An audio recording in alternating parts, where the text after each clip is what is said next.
'cause I don't give a fuck what you say.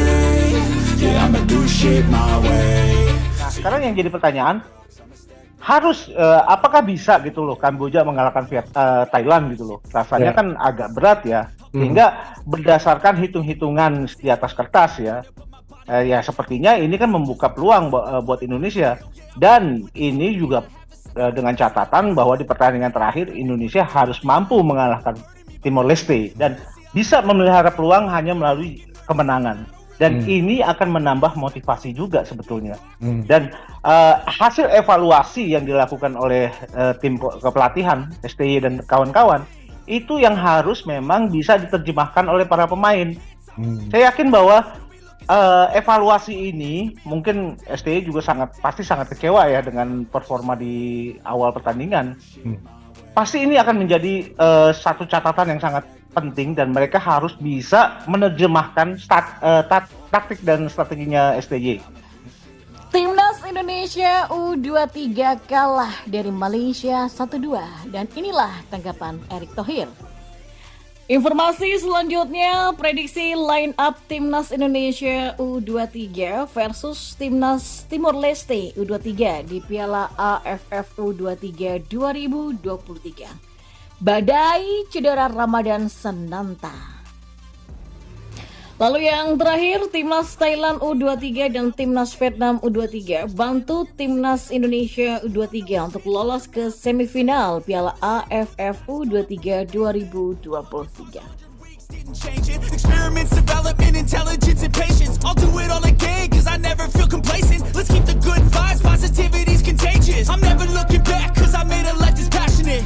Ya, Ketua Umum PSSI Erick Thohir memberikan tanggapannya atas kekalahan Timnas Indonesia U23 dari Timnas Malaysia U23 1-2 pada laga pertama Grup B Piala AFF U23 2023. Ia justru sependapat dengan sikap pelatih Sinteyong usai laga.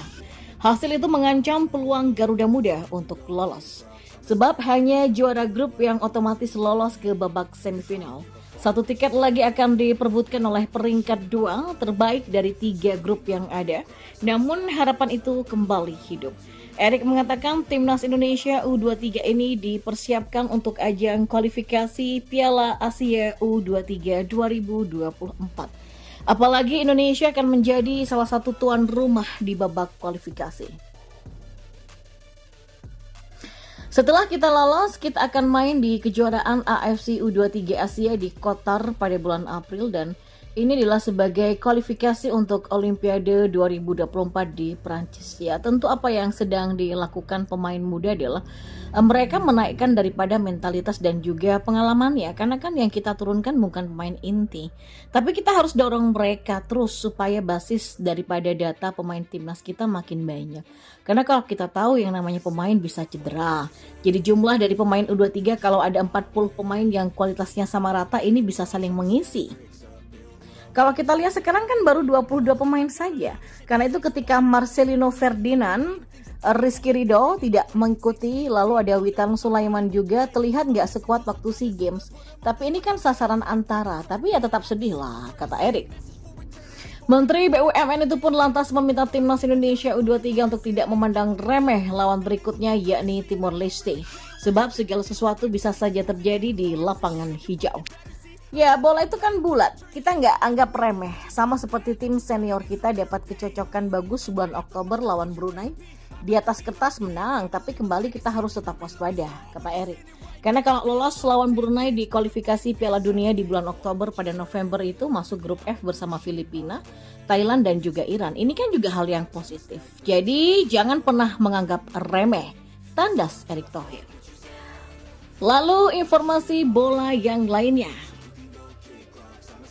Prediksi line up Timnas Indonesia U23 versus Timnas Timor Leste U23 di Piala AFF 2023 akan diulas hari ini. Sesuai jadwal, laga lanjutan Grup B Piala AFF U23 2023 ini akan dilangsungkan di Rayong Province Stadium pada Minggu 20 Agustus 2023 pada pukul 8 malam. Kemenangan dibutuhkan Timnas Indonesia U23 demi menjaga peluang lolos ke semifinal Piala AFF U23 2023. Ironisnya, ada 3 pemain yang mengalami cedera kelar pertandingan, yakni Ramadan Sananta, Irfan Jauhari, dan juga Muhammad Kanu. Kondisi tadi sangat memilukan mengingat PSSI sebelumnya harus memulangkan Komang Teguh dan Titan Agung karena mendapatkan sanksi larangan tampil di AFC. Beruntung bagi timnas Indonesia U23, Ramadan Sananta dan Muhammad Kanu bisa bermain melawan Timor Leste U23, sedangkan Irfan Jauhari harus menjalani observasi lebih lanjut. Ya, setelah dicek untuk cedera, Sananta dan Kanu nggak ada yang serius, mereka bisa dimainkan untuk laga selanjutnya. Tapi untuk Irfan Jauhari masih harus diobservasi, setidaknya perlu beristirahat dulu, kata Sinteyong. Melihat update teratas, pola apa yang akan digunakan Sinteyong di laga timnas Indonesia U23 versus Timor Leste U23? Setelah pola 3-5-2 berujung kekalahan, Sinteyong diprediksi akan mengandalkan formasi 4-3-3 untuk laga nanti malam. Posisi penjaga gawang masih dipercayakan kepada Hernando Ari. Lanjut ke posisi 4 back sejajar ada Kapten Bagas Kava, Muhammad Ferrari, Alfiandra Dewangga, dan Haikal Al-Hafiz. Dan kemudian pengisi 3 gelandang ada Robbie Darwis, Arkan Fikri, dan Beckham Putra. Selanjutnya 3 di depan ada trio Esal Syahrul, Abdul Rahman, dan Ramadan Sananta.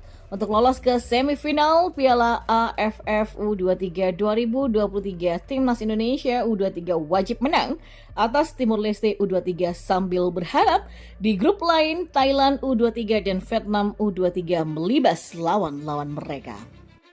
Kita lanjut ke informasi bola yang terakhir.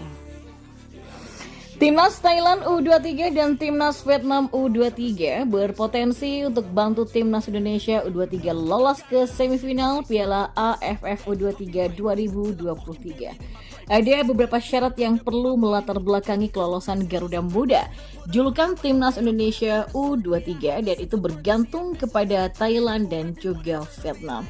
Timnas Indonesia U23 memulai petualangannya di Piala AFF U23 2023 secara tidak ideal. Mereka kalah dengan skor 1-2 dari Malaysia pada Jumat 18 Oktober malam kemarin. Di sisi lain, Timnas Indonesia U23 perlu berharap tiket sebagai runner-up yang terbaik. Meski begitu, kans lolos tetap terbuka lebar dengan Indonesia akan menghadapi Timor Leste di pertandingan kedua yang akan dimainkan pada Minggu 20 Agustus malam ini. Di atas kertas, Garuda Muda seharusnya tidak punya kesulitan berarti untuk meraih kemenangan bahkan dengan skor yang besar. Namun begitu, Indonesia memerlukan bantuan dari Thailand dan Vietnam di matchday terakhir untuk memuluskan jalur lolos mereka. Baik Thailand dan Vietnam sama-sama perlu melahap habis kemenangan di laga fase grup untuk membantu Indonesia. Lawan Thailand di pertandingan terakhir grup A adalah Kamboja. Jika mereka mampu meraih kemenangan, maka Indonesia secara otomatis akan finish di atas Kamboja dalam tabel runner-up terbaik di akhir fase grup nantinya.